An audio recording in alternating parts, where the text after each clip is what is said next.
Hey, I'm back in England and today I'm answering all of your questions about everything travelling. Let's get into it. So the first question that I got asked was, how did I do it? And if I'm being completely honest, I booked a plane, a one-way flight to Thailand, and I booked my first set of accommodation. That is literally all I did. Southeast Asia, you can literally book everything the day of pretty much, unless you're in the Philippines. I would say don't book it because you meet people along the way, especially if you're going solo and you're like, oh yeah, I'll come with you there. I booked a flight. I sorted those like pre-traveling things out and I just left. Basically booked everything myself up until Australia. And then in Australia, I booked a group tour. Okay, next question. So what was my route travelling? So I started in November and I was in the north of Thailand. I went straight up to the north. I didn't even stay in Bangkok. And then I went over to Laos. I got the slow boat from Thailand to Laos, which I really recommend if you are going to do that route. And then I went around Laos. So I did like 3 or 4 places in Laos. And then I flew from Laos into Vietnam. Then I did the Ha Giang Loop and I did like the north of Vietnam, and then basically started travelling down Vietnam. So I only went to the middle of Vietnam. I stopped at Hoi An and then I flew from Hoi An down to Ho Chi Minh because it's like an 18-hour coach. And at the time I was like, I actually physically can't do that. I've done 6 weeks already, so I did about 6 weeks in like North Thailand, Laos, Vietnam. Flew straight into Melbourne. And I went to Sydney and I did Christmas and New Year's in Sydney. So I was there for 2 weeks. And then the 1st of January or 2nd of January, it was the 2nd of January. 2nd of January, I started my 4-week East Coast tour. So I pre-booked that. It was 32 days. So then I did Australia. And then after Australia, I was so tired. I don't even know what I want to do next. I've still got like a little bit of time left. I was just so wiped out after Australia. I was literally like, I need an island in the middle of nowhere to speak to no one and just chill, because travel burnout is so real. And so yeah, I just went backwards, like the normal route on the Philippines, so that like I ended on the like fun, upbeat part of the Philippines, and it was beautiful, all of it. Stunning. And then to finish, I flew back into Thailand and I did the south of Thailand. So yeah, that was my little route. And then I flew back home and I went to France. Okay, next question. Which country would you recommend travelling and what was your favourite? I genuinely couldn't tell you because everything is so different and so unique in different ways. I would say Thailand, all in all, was like my favourite country that I travelled to because I really liked the accessibility. I really liked how easy everything was. I really liked that there was a mix of culture and beaches and party, and like the people were lovely. Vietnam was amazing because where you were, like every single place was completely different. Like you would travel to one destination and you would get out and you were like in one simulation, and then you'd get out in another place and you'd be like in a completely different simulation. I think one of my favourite places I went to was in Laos, in Van Vien. Most beautiful place ever, like the scenery, the hot air balloons, the paramotoring, like the buggies, the lagoons, like was stunning. Such a lovely place. The Philippines for beaches, by far, like so pretty. The northeast coast of Australia at the top, wow, like yeah, there's just so many good things. Like I actually couldn't pick like which one was the best, but I would recommend if you've only got a short amount of time, go to Thailand. You'll get everything in Thailand. Next question. Do you have any top tips? Things to take. First aid kit. That is like a non-negotiable. You have to take a first aid kit because when you're in the Philippines and you step on a sea urchin and you have nothing else with you, and the pharmacy don't have anything to help, you're self-sufficient.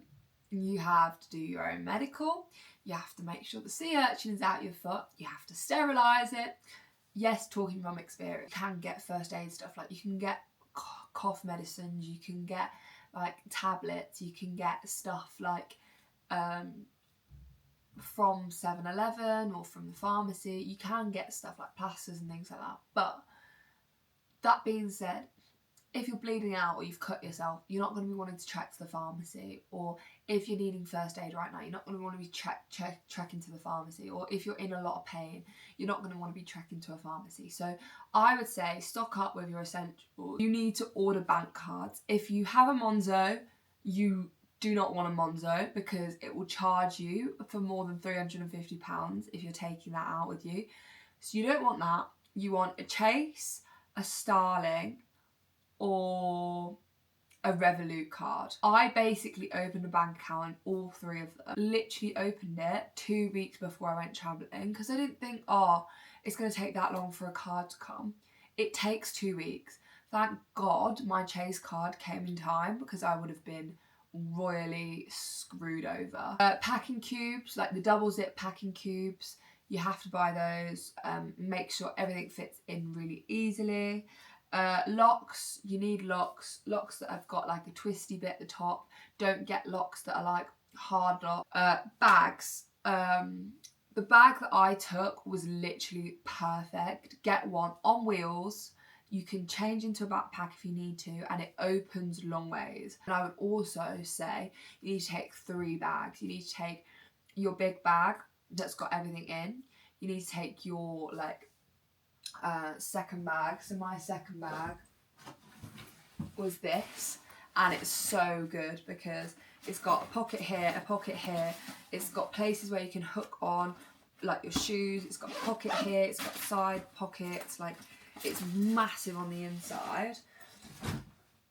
Actually, you need to take 4 bags, sorry. Then you also need to take a bag that you can wear day to day. That's like a zipped bag.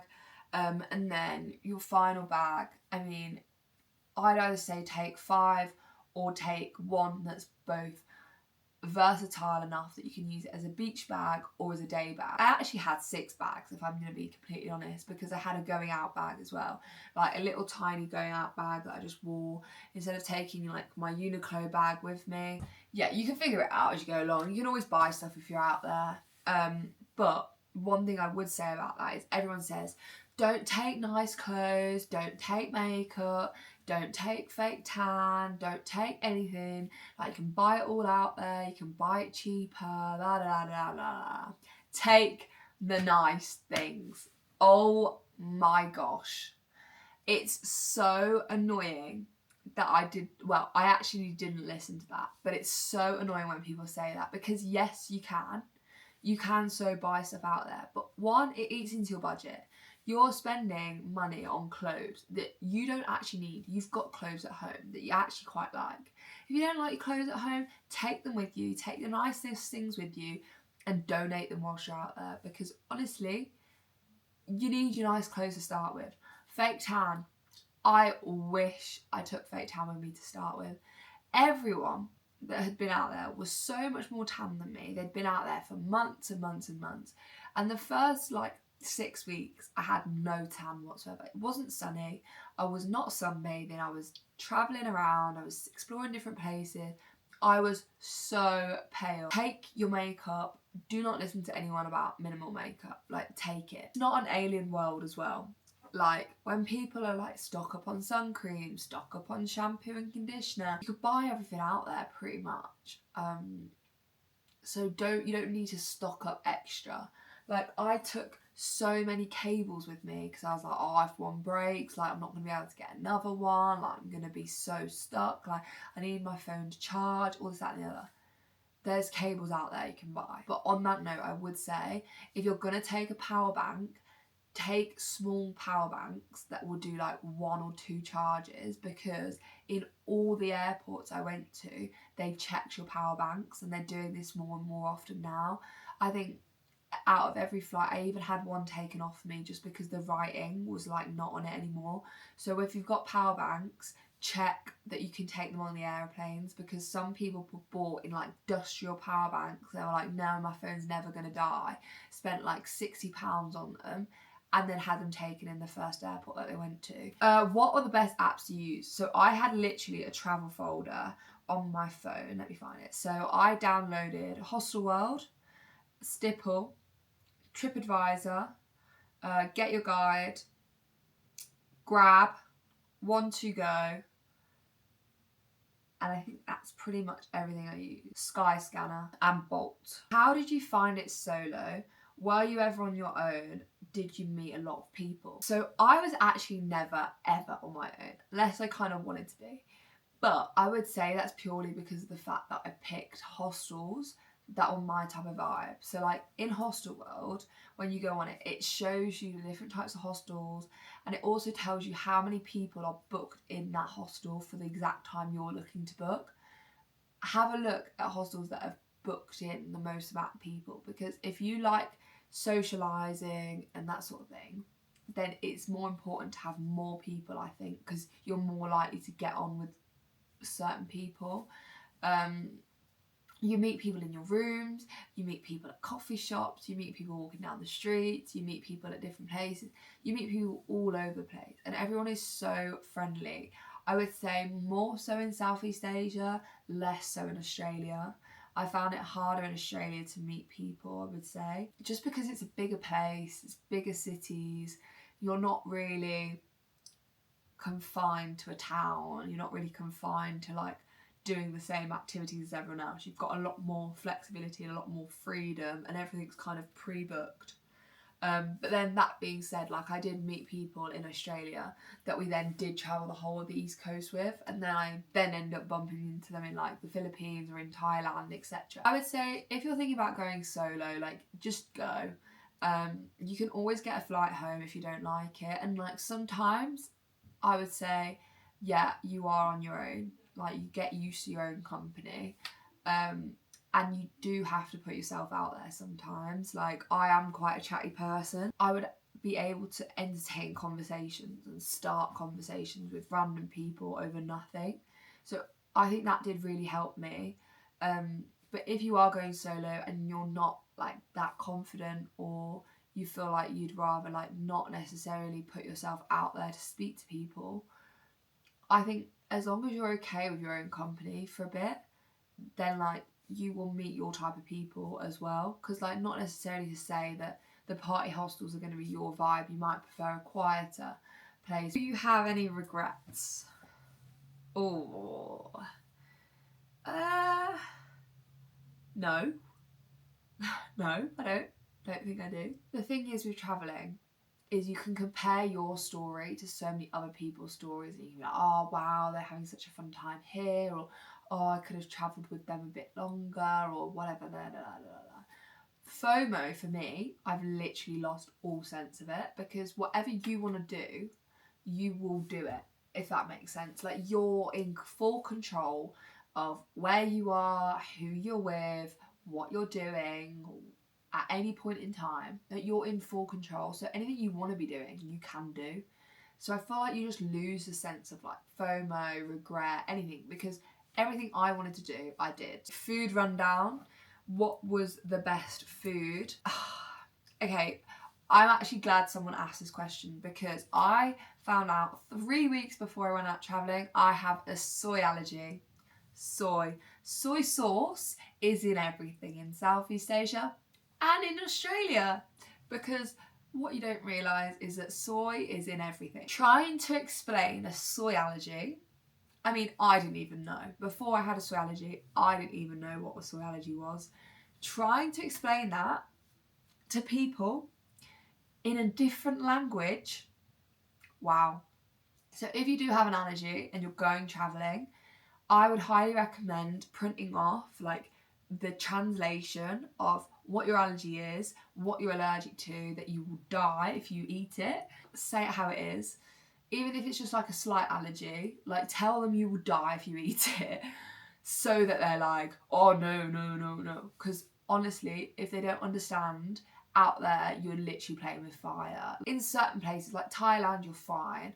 In Vietnam and Laos, where they don't speak as much English, difficult. Philippines was literally amazing. They all spoke really good English there. I would say my favourite dish was chicken khao soy, which I was from Thailand. Some things are obviously overhyped. I'd say my favourite thing was the coffee culture in Vietnam. Not food, but drinks. Wow. Egg coffee, unreal. 10/10. You have to try it. And I know some of you said you would never try it, but it's Oh, so good, so good, so good. And if you also have dietary requirements, if you're vegan, download Happy Cow, because that has all of the vegan restaurants like on. You have to pay like £5 for it.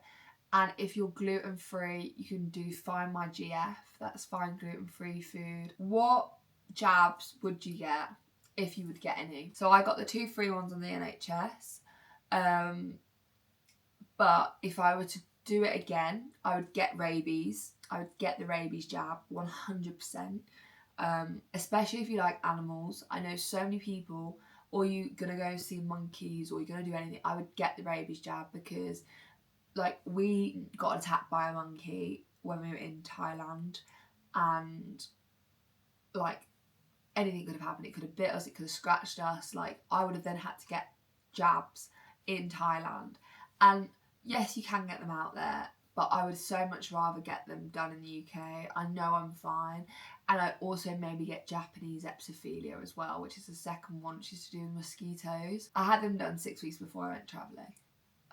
So yeah, about that sort of time. And your jabs are like your first thing you kind of need to look at. And I'd get a full medical check done by your GP as well whilst you're there.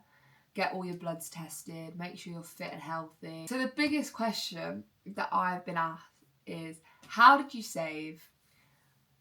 How much did you save? Where did all your money go? How did you spend it all? Let me break it down really simple for you.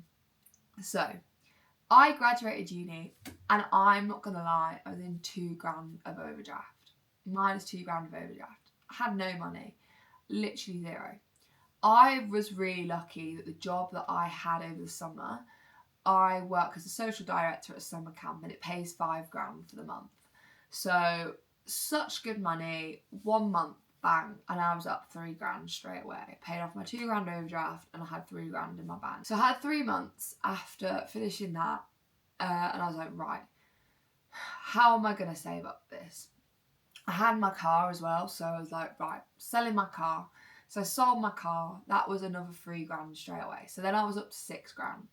And then I was like, right, I've got 3 months. So I got a full, part-time job delivering parcels. I made like £30 to £50 a day.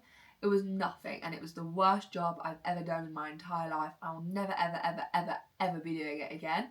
Any delivery drivers out there, mad respect to you. It is not fun. Don't like it. So I did that for a little bit. Then I also got another part-time job working at my local One Stop. So I worked for that. Then I also did sports coaching, like in the evenings, after school clubs, holiday camps, that sort of thing. That saved me quite a lot of money because it was every single day. It was over the summer, just like kept raking in the money. And then I also, one of my friends owns a cookie business, so I sold some cookies for him, and that was also really good. And all in all, I think I made about another £4,000, 4 or 5 grand over 3 months. I had birthday money, and then obviously I was out over Christmas, so I had Christmas money as well. Basically, I reckon I had about 12 grand. All in all, and I had a little bit in savings as well from before I went to uni. I spent like 1 or 2 grand on flight out there, bag, like packing cubes, all the like essential bits that I needed before I went travelling, and then had about 10 grand left. Spent 2.5 on the Australia like core trip, and then the rest I kind of roughly estimated about like £1,500 a month. £1,500 a month, so that's 7,500. And that was kind of basically what I spent, and all my money went at the end. So I had about 12 grand, spent 2 grand pretty much on like all of the stuff beforehand, 7.5 whilst I was out there, 1,500 a month budget, and then 2,500 on like my core package in Australia. Obviously, like some months varied, you spent more in some places, less in other places, but like on average that was basically as much as I spent in a day. So that meant 1,500 was like £50 a day budget. But if you are going to spend a lot of money on alcohol, then you might need £2,000 a month.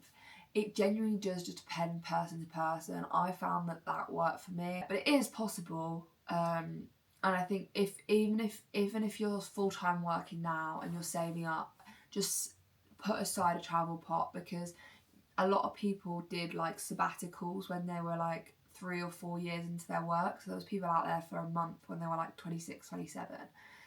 So you don't have to do it right now, but like if traveling is something you want to do, like you definitely can do it. I hope all of the questions that you've been wanting to know the answers to have been answered. If you do have any more questions, just like write them in the comments and I'll try and answer as many as I can.